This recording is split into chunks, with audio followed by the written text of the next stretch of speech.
कक्षा 10 एनसीईआरटी गणित प्रश्नावली 1.2 वास्तविक संख्याएं। बच्चों आज की इस क्लास में इस प्रश्नावली के सवाल नंबर 5, 6 और 7 को हल करेंगे।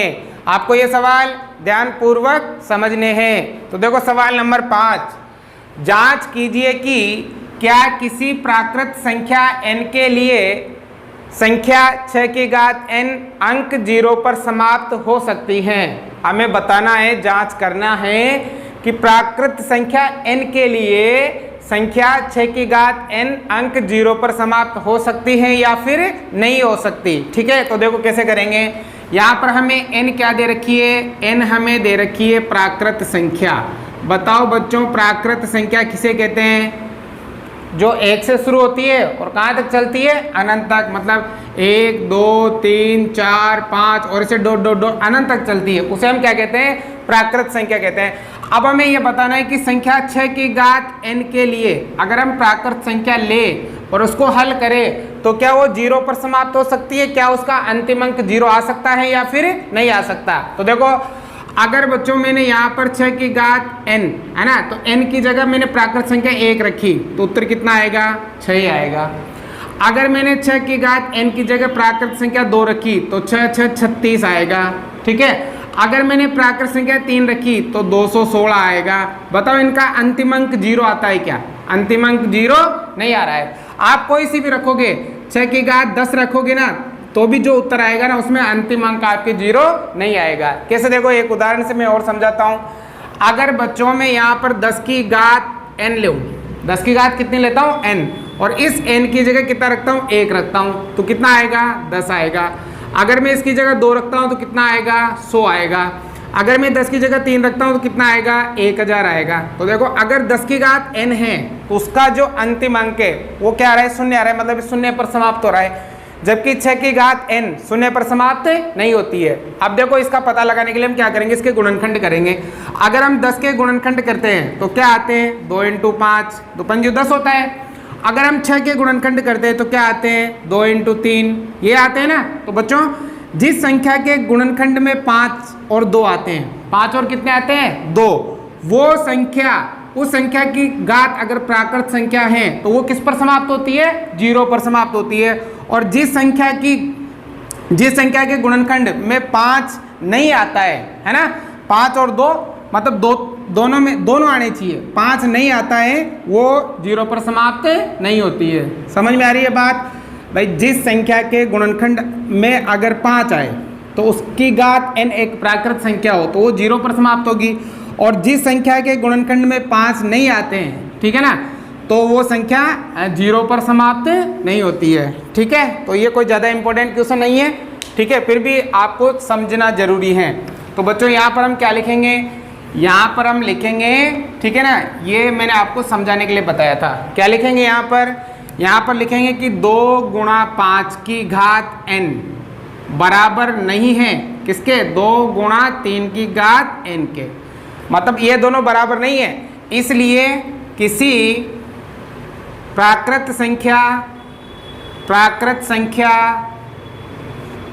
n के लिए संख्या 6 की घात n अंक 0 पर समाप्त नहीं होगा। समाप्त नहीं होगा। समझ में आई बात? क्यों नहीं होगा? क्योंकि 6 के जो गुणनखंड है उसमें 5 नहीं है। अगर इसमें 5 होता तो इसका जो अंक है वो किस पर समाप्त होता? 0 पर। जैसे मैंने अभी बताया कि 2 × 5 इसमें आ रहा है ना, तो इसकी घात आप कोई सी भी ले लो तो 0 पर समाप्त होगा। लेकिन अगर यहाँ पर ये 0 पर समाप्त नहीं होगा। तो बस इतना सा है, ये करना है आपको। ठीक है, अब देखो सवाल नंबर 6 समझ में आ गया ना? तो सिंपल था, ज़्यादा इंपॉर्टेंट नहीं है ये क्वेश्चन और ज़्यादा मतलब समझने की आवश्यकता है बस इसमें। अब देखो सवाल नंबर 6, व्याख्या कीजिए कि 7 × 11 × 13 + 13 और 7 × 6 × 5 × 4 × 3 × 2 × 1 + 5 भाज्य संख्या क्यों है? हमें इन दोनों में बताना है कि ये भाज्य संख्या क्यों है। तो बताओ भाज्य संख्या किसे कहते हैं बेटा? ऐसी संख्याएं जिनमें स्वयं का भी भाग जाए और स्वयं के अलावा दूसरी संख्या का भी भाग जाए, मतलब जिसके एक से अधिक गुणनखंड हो। एक से अधिक, जैसे मान लो 4 है, अब 4 के गुणनखंड 2 × 2 होंगे। एक से ज्यादा गुणनखंड है, मतलब 4 में 2 का भी भाग जाता है और 4 का भी भाग जाता है, तो उसे हम क्या कहते हैं? भाज्य संख्या कहते हैं। अब हमें इनमें बताना है कि ये भाज्य संख्या क्यों है। तो देखो सबसे पहले लेते हैं 7 × 11 × 13 + 13, ठीक है। अब इसको बताना है कि ये भाज्य संख्या क्यों है। तो देखो बच्चों, यहाँ से लगाकर यहाँ तक और इसमें इन दोनों में क्या कॉमन है? 13 कॉमन आ रहा है, तो यहाँ पर हम ये 13 आ गया कॉमन, ठीक है। आगे 13 कॉमन ले लेंगे। अब 13 का भाग इसमें देंगे तो 13 से 13 खत्म हो गया, क्या बचा? 7 × 11 अगर भाग देना चाहो तो एक बार जाएगा। अब प्लस 13 का भाग 13 में कितनी बार जाएगा? एक बार जाएगा। अब देखो 13 का तो 13, ठीक है। अब यहाँ देखो 7 को गुणा करेंगे 77, 77 एकम 77, 77 में एक जोड़ेंगे तो ये हो गया 78, हो गया ना। अब देखो यहाँ पर 13 × 78 हो गया, ठीक है। अब देखो यहाँ पर ये जो संख्या, मतलब जो भी उत्तर आएगा उसका एक गुणनखंड 13 भी है और ये एक गुणनखंड 78 भी है ना। 78 के और गुणनखंड हो जाएंगे, है ना। तो इसके 2 या 2 से ज्यादा गुणनखंड हैं, इसलिए ये कौन सी संख्या है? यह भाज्य संख्या है। तो यहाँ लिखेंगे यह भाज्य संख्या है क्योंकि इसका गुणनखंड कितना है? 13। और अगर आप चाहो तो इसके गुणनखंड और कर लो 78 के, तो देखो 78 के होंगे 13 × 78 6, तो 13 6 के होंगे 2 × 3, है ना। तो 78 के गुणनखंड ये होंगे, तो आप तो लिख दो इसका एक गुणनखंड 13 है, ठीक है। यह भाज्य संख्या है क्योंकि इसका एक गुणनखंड कितना है? 13 आ गया, ठीक है ना। तो अगर इसको हल करोगे ना तो जो भी उत्तर आएगा ना उसके बहुत सारे गुणनखंड होंगे, इसलिए ये कौन सी संख्या है? भाज्य संख्या। मतलब जो भी उत्तर आएगा उसमें 13 का भी भाग जाएगा, 78 का भी जाएगा, 2 का भी जाएगा, 3 का भी जाएगा, इसलिए ये कौन सी संख्या है? भाज्य संख्या है, ठीक है। अब देखो दूसरा भी 7 × 6 × 5 × 4 × 3 × 2 × 1 + 5। अब ये भी हमें बताना है कि ये भी भाज्य संख्या क्यों है। तो देखो यहाँ से लगाकर यहाँ तक और इसमें क्या कॉमन है? 5 कॉमन है ना, तो 5 ले लो कॉमन, ये 5 आ गया कॉमन। अब देखो 5 का भाग इसमें देखो तो ये खत्म हो जाएगा, तो आएगा 7 × 6 भाग दो एक बार × 4 × 3 × 2 और प्लस 2 × 1, है ना, और प्लस 5 का भाग 5 में एक बार, ठीक है। अब देखो यहाँ पर भी 5 इस संख्या का एक क्या है? गुणनखंड है ना। और सबको गुणा करके एक जोड़ोगे ना तो इसके एक या एक से अधिक क्या हो जाएंगे? गुणनखंड हो जाएंगे। तो जैसे यहाँ 13 एक गुणनखंड था ना, वैसे 5 भी इसका एक क्या है? गुणनखंड है। तो क्या लिखोगे आप? चाहो तो गुणा करके आगे जोड़ दो, अगर नहीं चाहो तो ये लिख दो यह एक क्या है?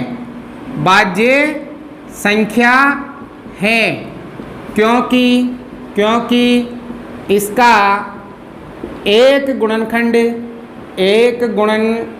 कितना है? एक गुणनखंड 5 है, इसलिए ये कौन सी संख्या है? भाज्य संख्या है, ठीक है। तो सिंपल था।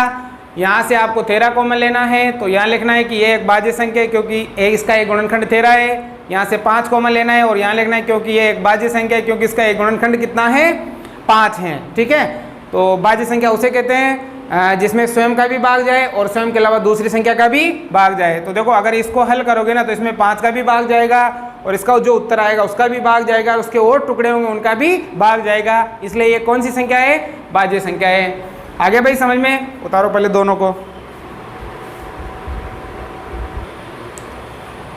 सवाल नंबर 7, किसी खेल के मैदान के चारों ओर एक वर्ताकार पथ है। इस मैदान का एक चक्कर लगाने में सोनिया को 18 मिनट, जबकि इसी मैदान का एक चक्कर लगाने में रवि को 12 मिनट लगते हैं। मान लीजिए कि वे दोनों एक ही स्थान से एक ही समय में चक्कर लगाना प्रारंभ करके एक ही दिशा में चलते हैं। कितने समय बाद वह पुनः प्रारंभिक स्थान पर मिलेंगे? देखो सवाल दिखने में तो बहुत बड़ा दिख रहा है लेकिन है बहुत ही आसान और बहुत ही छोटा। इंपॉर्टेंट क्वेश्चन है, आप ध्यान से समझिएगा, मैं समझाता हूँ। एक मैदान है जिसके चारों ओर वर्ताकार पथ मतलब रास्ता बना हुआ है। ये एक वर्ताकार पथ बना हुआ है, रास्ता बना हुआ है, ठीक है। अब एक लड़की है सोनिया, इस मैदान का एक चक्कर लगाती है 18 मिनट में लगाती है, जबकि इसी मैदान का चक्कर लगाने में रवि को 12 मिनट लगते हैं। मतलब लड़का एक, तो वो इस मैदान का चक्कर कितने मिनट में लगाता है? 12 मिनट में। मान लीजिए कि वे दोनों एक ही स्थान से एक ही समय में चलना प्रारंभ करके एक ही दिशा में चलते हैं। मान लो कि वो एक स्थान से, इस जगह से, है ना, इस जगह से चलते हैं, एक ही समय स्टार्ट होते हैं और एक ही दिशा में, मान लो इसी दिशा में वो चलते हैं, ठीक है। तो ये दोनों वापस इस स्थान पर कितने समय बाद में मिलेंगे, ये हमें बताना है। तो देखो सबसे पहले तो यहाँ है सोनिया को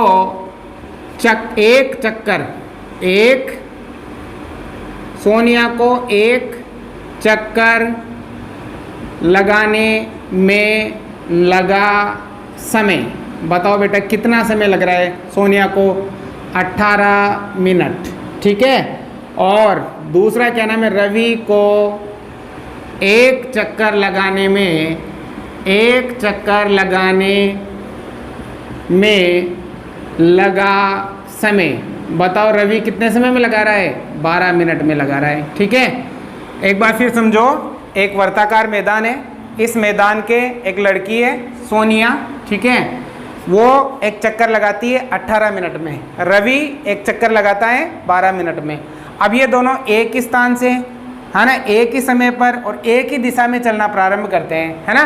तो वो बता रहा है, सवाल पूछ रहा है कि ये इस स्थान पर वापस कितने समय बाद मिलेंगे। तो बताओ 18 और 12 मिनट लगते हैं, इसको तो लड़की को तो लगते हैं 18 मिनट और लड़के को लगते हैं 12 मिनट। तो बताओ ये वापस जब मिलेंगे तो समय इससे कम होगा या ज़्यादा होगा? समय क्या होगा? अधिक होगा ना। अगर समय अधिक होगा तो हम इन दोनों का निकालेंगे LCM। क्या निकालेंगे बच्चों? LCM मतलब लसा निकालेंगे। और जैसे आप लसा निकालोगे ना तो आपका उत्तर आ जाएगा कि ये दोनों इस स्थान पर कितने समय बाद मिलेंगे। तो यहाँ पर हम क्या करेंगे? 18 और 12 का LCM निकालेंगे। अब LCM क्यों निकाला? क्योंकि इसको समय ज़्यादा लगेगा ना, समय उनसे 18 मिनट से ज़्यादा लगेगा, ज़्यादा हो जाएगा चक्कर लगाने में, तो इसलिए LCM निकालेंगे। तो अब देखो 18 का और 12 का, तो हम क्या करेंगे? इनके गुणनखंड कर लेंगे। 18 के टुकड़े करो भाई, गुणनखंड विधि से निकालेंगे। 9 बार जाएगा भाग, फिर 3 का जाएगा 3 बार, फिर 3 का जाएगा 1 बार। और इसी प्रकार 12 के भी करो, 2 का जाएगा 6 बार, 2 का जाएगा 3 बार, 3 का जाएगा 1 बार। अब यहाँ लिखेंगे, बताओ 18 के टुकड़े तो क्या हुए? 2 तो 1 बार, और 3 कितनी बार आए भाई? 3 आए आपके 2 बार। अब 12 के गुणनखंड बताओ क्या हुए? 2 तो हैं बेटा 2 बार, और 3 कितनी बार है? 1 बार। अब हमें निकालना है LCM, ठीक है। अब LCM में हम क्या करते हैं बच्चों? जो गुणनखंड दोनों में कॉमन आ रहा हो उनमें से एक लेते हैं। तो देखो इन दोनों में से 2 कॉमन है, 2 दोनों में है ना, तो यहाँ से हम 2 ले लेंगे। और LCM में हम घात बड़ी लेते हैं, तो बड़ी घात कितनी है? 2, तो यहाँ 2 लगा देंगे गुणा। अब इन दोनों में से भी 3 कॉमन है ना, दोनों में 3 है, तो यहाँ से हमें 3 भी लेना पड़ेगा और घात बड़ी वाली लेंगे। तो बड़ी कितनी है? 2 है। अब देखो गुणा करेंगे दोनों को, 2 की घात 2 का मतलब 4, 2 दूनी 4 होता है, और 3 की घात 2 का मतलब 3 तिया 9 होता है। तो 9 चौका कितना हो गया भाई? 36, और क्या आ जाएगा? मिनट। तो बताओ बेटा ये दोनों वापस इस स्थान पर कितने मिनट बाद मिलेंगे? ये दोनों इस स्थान पर वापस 36 मिनट बाद मिलेंगे। कितने मिनट बाद मिलेंगे? 36 मिनट बाद। आगे समझ में? तो सिंपल ये करना था, इसका LCM निकालना था, जो भी आएगा वो आपका उत्तर आ जाएगा, ठीक है। अब इस सवाल में ये भी पूछ सकता था आपसे कि सोनिया ने कितने चक्कर लगाए और रवि ने कितने चक्कर लगाए। तो इसके लिए क्या करना है आपको? सोनिया ने कितने चक्कर लगाए? 18 का भाग 36 में देना है। तो बताओ 18 का भाग 36 में कितनी बार जाएगा? 2 बार। इसका मतलब सोनिया कितने चक्कर लगाती है? 2 चक्कर लगाती है, ठीक है ना। और फिर रवि के लिए 12 का भाग 36 में कितनी बार जाएगा? 3 बार। तो इसका मतलब रवि कितने चक्कर लगा लेता है? 3। सोनिया तो लगा देगी 2 चक्कर और रवि लगा देगा 3 चक्कर, तब जाके वो इस स्थान पर वापस क्या करेंगे? मिल जाएंगे, ठीक है। तो ये आपके प्रश्नावली 1.2 समाप्त होती हैं। उम्मीद करता हूँ आपको समझ में आया होगा। समझ में आए तो लाइक जरूर करें, चैनल को सब्सक्राइब जरूर करें और इसे अधिक से अधिक शेयर जरूर करें। जल्द से जल्द मैं आपका कोर्स पूरा करवाने का प्रयास करूंगा। अब और भी मैं आगे मतलब एक दिन में 2 वीडियो अपलोड करूँगा, तो आप थोड़ा सपोर्ट करें मुझे भी, तो मुझे भी अच्छा लगेगा, लाइक करें, ठीक है। तो आज की क्लास देखने के लिए धन्यवाद।